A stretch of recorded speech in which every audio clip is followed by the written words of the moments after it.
may mga temptation talaga na hindi mo, hindi mo expected na mangyari, di ba? Lahat ginawa mo tapos ngayon, basta. Yung gusto mo mag-explain, tapos di mo mahanap yung mga Ayoko na. Papabalayo ko na. Nasaktan ako eh. Gusto kong umiyak eh. yung gusto mo mag-explain pero di mo mahanap yung tamang words. Ang ending. Hindi Basta, na, yun na yun. Naiiyak lang ako papabal. Ano ka ba?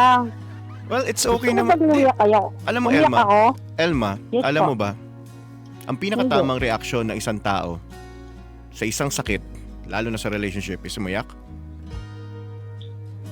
Hindi healthy ang hindi umiyak pag nasaktan ka. Bakit? Kasi ibig sabihin nun, Pero sobrang na papabal. Pero hindi ko naman deserve na iyakan siya eh. Sobrang palanakit niya sa akin. Alam mo ba, papabal?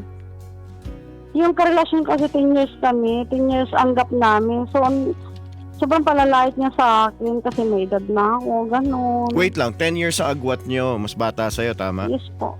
Opo. Okay. Masakit kaya papabal. Minahal ko siya, lahat ginawa ko, binigay ko lahat. Pero, ba't ganun papabal? Porque yung may edad ako, di ba pwedeng, Sige. static na lang tayo papabal. Ha? Wala, ang sakit eh. Naiiyak kaya ako. Well, you deserve to be happy. Yan, sigurado ko. Yes, I deserve talaga. Pero sa Hindi mga... ko deserve iyakan. Pero iniyakan ko talaga sa totoo lang papabal. Hindi kasi, eto ang pag-iyak kasi, hindi mo naman pwedeng sabihin na, sayang lang yung pag-iyak ko sa kanya. Hindi, you have to cry kasi that's one of the things na makakatulong sa'yo makapag-move on. Diba? Yes, tama. Yeah. So okay ka lang, wala kang problema, Elma. I mean, pinili mong magkaroon ng karelasyon na mas bata sa'yo, that's fine. Na-experience mo. No. Hindi na. Ayoko na. Hindi. Gusto ko na- Ayaw ko patapusin eh. Ay, sorry po.